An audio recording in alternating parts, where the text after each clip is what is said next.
ફાઉન્ડેશનના કેમ્પસમાં અમે અત્યારે ઉપસ્થિત છીએ અને ગ્રીન કોમ્યુનિટી ચૈતન્ય ચેરિટેબલ ટ્રસ્ટ દ્વારા જામનગરને પ્લાસ્ટિક મુક્ત કરવા માટે એક અભિયાન ચાલી રહ્યું છે, જેમાં જામનગરની બધી સ્કૂલ, કોલેજ, બેંક્સ, ઇન્સ્ટિટ્યૂટ વગેરે જોડાયેલ છે. તે ખૂબ આનંદની વાત છે અને આ એક ઇકોબ્રિક્સ છે. અક્ષરસરના હાથમાં તમે જોઈ રહ્યા છો.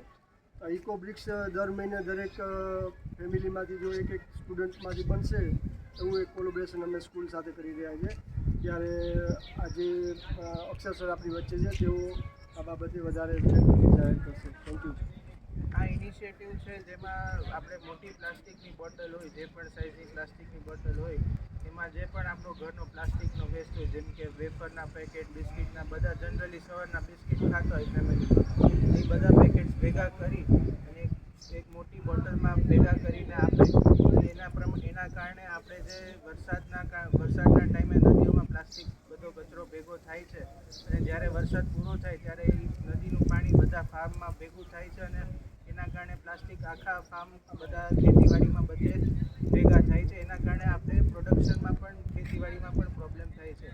તો એના અંતર્ગત આપણે એવો એક ઇનિશિયેટિવ લઈએ કે આપણે પ્લાસ્ટિકનો કચરો બધો ભેગો કરી અને આપણે એમના ઇનિશિયેટિવ સાથે જોડાઈએ અને એ પ્લાસ્ટિકના વેસ્ટને બ્રિક્સમાં અને જેની અલગ અલગ પ્રોડક્ટ્સ છે એમાં યુટિલાઇઝ કરીએ. એટલે આપણે પ્લાસ્ટિક ફ્રી જામનગરને બનાવીએ અને ઇન્ડિયાને આપણે સપોર્ટ કરીએ.